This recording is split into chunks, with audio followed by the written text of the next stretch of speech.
आज चाहिँ तरकारी मिठो छैन रहेछ, त्यही भएर खाना थोरै लिएर आएको। भात, दाल, त्यति गरेर, अनि त्यसपछि यो चाहिँ डल्ले खुर्सानीको अचार। म चाहिँ यहाँ बाहिर आएर बसेको छु, बाहिर बरन्डामा आएर खाइरहेको छु। अहिले चाहिँ ठ्याक्कै 5:50 6 बज्न लाग्यो। हामीले चाहिँ डिनर छिटै गर्छ।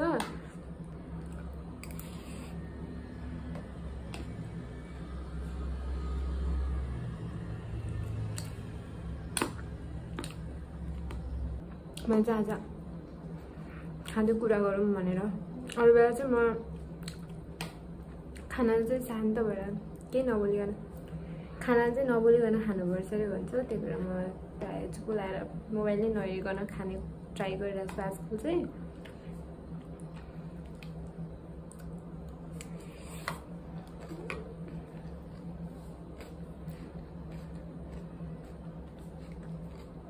मैले युट्युबमा भिडियो हालेको चाहिँ 1 इयर भयो अगस्तमा।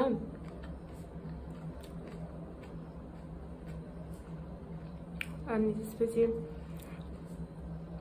अहिलेसम्म चाहिँ 150 सब्सक्राइबर्स हुनुहुन्छ। Thank you so much to every one who has subscribed. खासमा मैले त्यस्तो एकदमै प्यासनेट प्रोफेसनल तरिकाले बनाएँ होइन, जस्ट फर माई मेमोरिज टाइपले बनाओ भिडियोहरू चाहिँ। खासमा मेरो भ्युवर्सहरूदेखि चाहिँ I am so grateful. Last भिडियोमा नि 100+ भ्युज आएछ। 100+ भ्युज आउनु भने मलाई धेरै ठुलो जस्तो लाग्छ। मैले चाहिँ जो मान्छेले मलाई सजेस्ट गर्नुहुन्छ नि पर्सनली, अब धेरैजनाले चाहिँ पर्सनली नै सजेस्ट गर्नु भइरहेछ, अनि उनीहरू सबैको सजेसन सुन्न ट्राई गर्छु।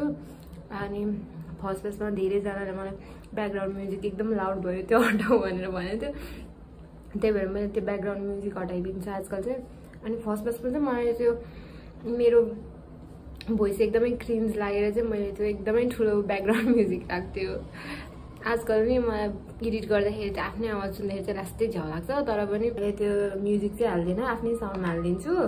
अनि अर्को मलाई अहिले रिसेन्टली चाहिँ मेरो आफ्नै भाइले चाहिँ के सजेस्ट गरेको भने तपाईँको भिडियोको बिगिनिङ र एन्डिङ मिलेन भएन, अलिक कम्प्लिट स्टोरी देखाउनु भनेर भनिन्छ।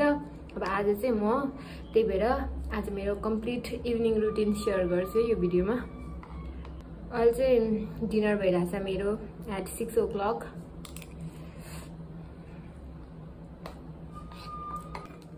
मैं खाना सकाएँ, अब चाहिँ भाडा दिन्छु।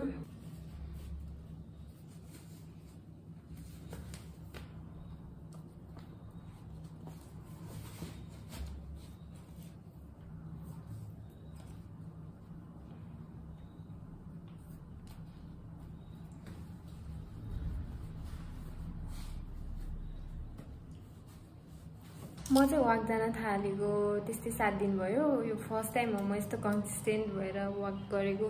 त्यस्तो धेरै फास्ट वाक त होइन, जेन्टल वाक गर्छु मैले 1 आवरको लागि। अब आज मेरो स्टेप्स 3000 भइसक्यो अहिलेसम्म। अनि अलमोस्ट एभ्री डे मैले 8000 स्टेप्स चाहिँ बनाइरहेको हुन्छु। अब आज कतिसम्म पुऱ्याउँछु, 1 घन्टासम्म हिँडेपछि। म अरू बेला यस्तो धेरै कन्सिस्टेन्ट छैन कुनै नि ह्याबिट बनाउनलाई, तर यो फर्स्ट टाइम हो मैले कुनै ह्याबिटलाई 7 डेजसम्म भयो नि कन्सिस्टेन्टली बनाएको। आज मेबी डे 7 भयो। अब वाकमा जाऊँ है, अब वाकमा जान लाग्यो।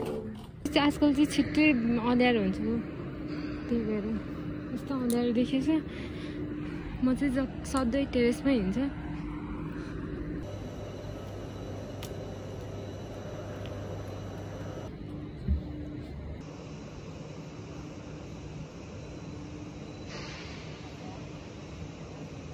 Around 10,000 steps हिँडेँ।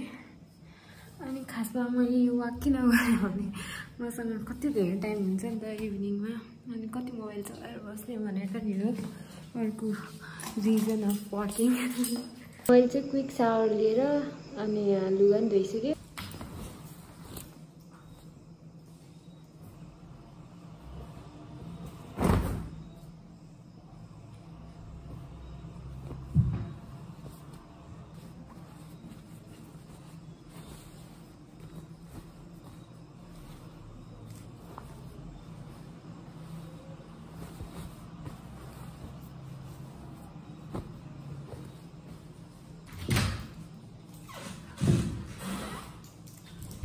म चाहिँ लुगा जम्मा गरेर धुने बानी छैन, त्यही भएर मेरो डेली लुगा धुनुपर्ने हुन्छ।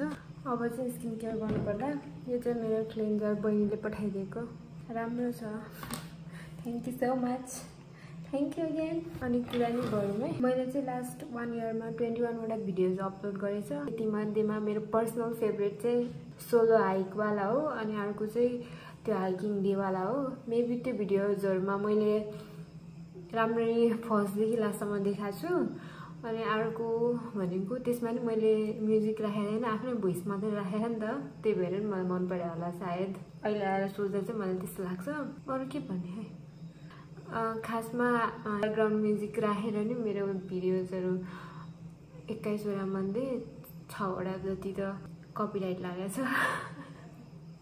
त्यही भएर नि मैले आजकल धेरै त्यो ब्याकग्राउन्ड म्युजिक नराखे हो। अनि मेरो स्किन चाहिँ आजकल अलि ब्रेकआउट्स भइरहेको छ जस्तो भएको छ स्किन। मैले बाथ चाहिँ लिएँ, तर मैले हेयर चाहिँ एभ्रिडे वास गर्दैन। अनि तर एभ्री 2-3 डेजमा चाहिँ वास गर्नै पर्ने भइसक्यो हुन्छ हेयर चाहिँ। भिडियो बनाउनु अगाडि चाहिँ है दिमागमा के कुरा आउँछ, यो कुरा बोल्छु त्यो कुरा बोल्छु भनेर, अनि क्यामेरा अन गरिसकेपछि चाहिँ सबै कुरा बिर्सिन्छ, ब्ल्याङ्क हुन्छ। म त के भयो, त्यो चाहिँ मैले पुरै राम्रोसँग बोल्न आउनु हुन्छ होला त। ल अब चाहिँ वास गर्नुपर्छ है, वास गर्न जाऊँ।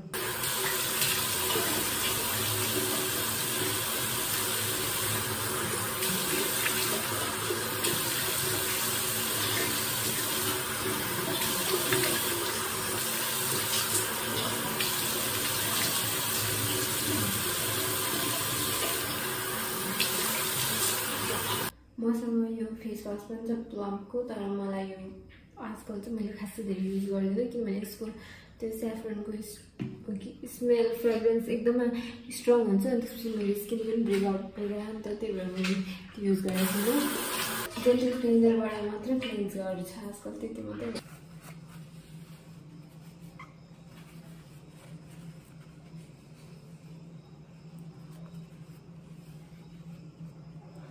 मोइस्चराइजर मसँग यो छ अहिले डर्माको, तर मैले ड्राई एन्ड फ्लेकी स्किनको किनेको छु, जब कि मेरो स्किन नर्मल स्किन हो। त्यही भएर मैले आजकल यो लाउँदैन, किन्ने मात्र हो। मोइस्चराइजर सकेर किनेको त्यस्तो भयो। मेरो यो चाहिँ छ। अब चाहिँ म यो लाउँछु सेन्टिलाको टोन ब्राइटनिङ क्याप्सुल क्रिम। खासमा यो नि मैले एम्पुल भनेर किनेको, यस्तो परेको कि मैले त्यो त्यहाँ नसोधिकन डाइरेक्ट आफै स्टोरबाट उठाएको, प्याकेटमा राम्ररी नहेरेको। यो पनि लास्ट स्टेजमा चाहिँ सकिनै लागिसकेको छ। मोइस्चराइजर सक्यो भनेर किनेको त्यस्तो पर्यो, अब फेरि त्यही भएर यही मात्रै लाउँछु जहिले आजकल।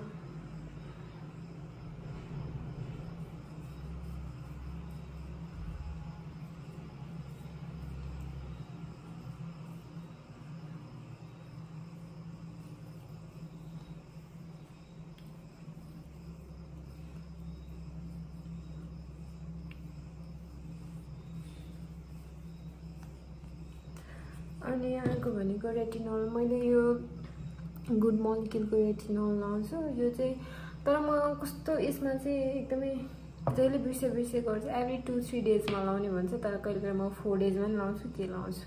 अनि अर्को लिप बाम लाउँछु। यति हो नाइट स्किन केयर।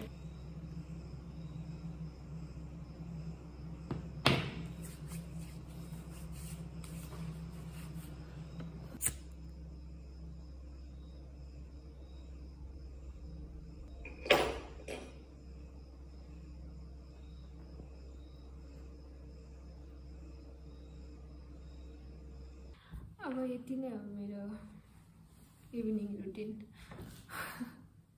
अब एकछिन मोबाइल हेर्छु, त्यसपछि घरमा फोन गरेर छैन रहेछ भने अरू बेला फोन गर्थेँ, तर आज चाहिँ मैले फोन गरिसकेको छु, मोबाइल हेर्छु, अनि 10 बजीभन्दा अगाडि सुत्छु। त्यति हो। See you next time. Thanks for watching till the end. Good night. Bye.